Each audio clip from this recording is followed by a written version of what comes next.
Welcome back to the Truth Factory. I just want to say first that I've been blown away this week by the response I've been getting. Like over 5,000 new subscribers in less than a week. Like that's insane. So thank you and welcome to all my new subscribers. #blessed. And with that, I'm feeling brave and ambitious. So let's stop beating around the bush and just go after the person who runs the world. No, if girls really ran the world, you wouldn't be able to sing a song about them running it. The real lyric should be, "Who run the world? International banksters." It's not as catchy, I guess. And international banksters is just a term that you use when you really mean the Jews. That's right, folks. I'm doubling down and going after Soros hard on this video. He's the kingpin that has either directly or indirectly been funding violent left-wing protest groups, lies perpetrated by the media to control the masses with false information, and even the migrant crisis in Europe.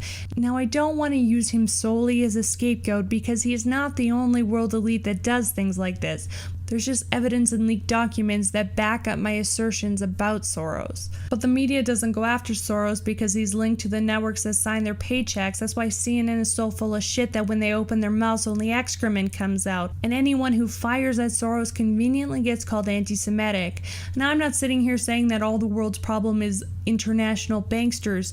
I'm just saying that a lot of it is just from one asshole who happens to be Jewish. Is that okay to say without being called anti-Semitic? I mean, this man is a self-proclaimed atheist anyways. Do you believe in God?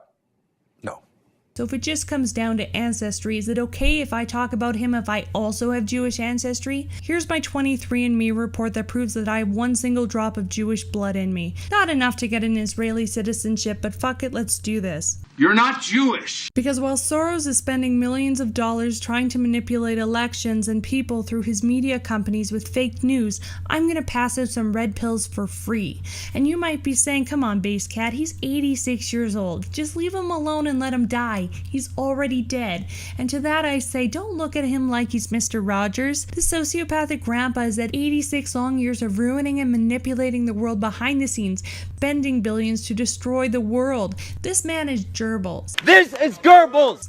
Let me list some profoundly evil puppet master shit this man has done so that way you understand why this conversation is necessary. In 1992, he destroyed the British pound in one day by buying government bonds called glitz and selling them and buying them back at a cheaper price. This caused a recession known as Black Wednesday. He made £1 billion in one day selling sterling he didn't own. Cool. Next, in 1997, he fucked Malaysia harder than a $12 whore, unfortunately probably also from Malaysia, when their currency, the ringgit, lost 45% of its value in an instant. Tens of billions of dollars vanished from their government treasury. Then he wiped out 60% of the currency in Thailand, which had a domino effect on the Asian market, damaging the economies of Japan, South Korea, the Philippines, Brazil, and Russia, sparking a violent revolution in Indonesia that killed up to 5,000 people. And none of it could have happened without this motherfucker. Still not convinced? Okay, maybe something more recent. In the middle of the last decade, 527 advocacy groups appeared out of nowhere that tried to influence elections.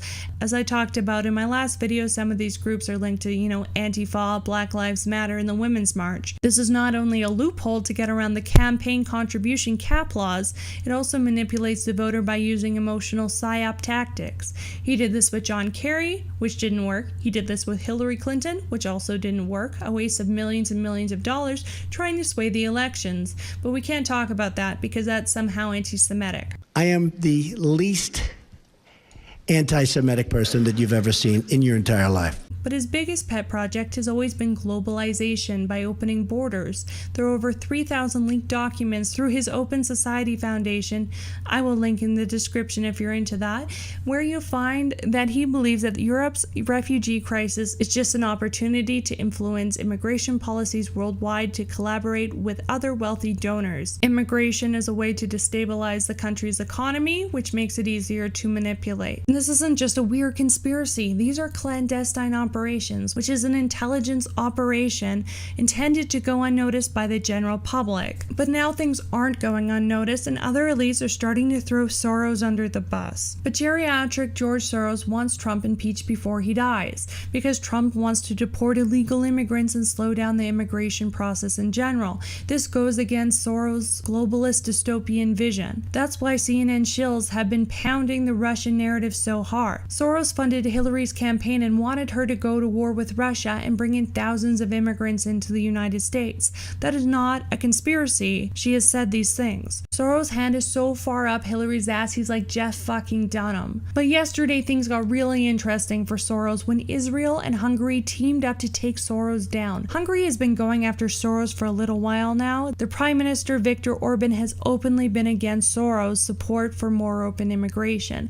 And in April he started trying to get the Central European University owned by Soros shut down with the reasoning that they give both students American and Hungarian degrees, which is unfair to other Hungarian universities that don't.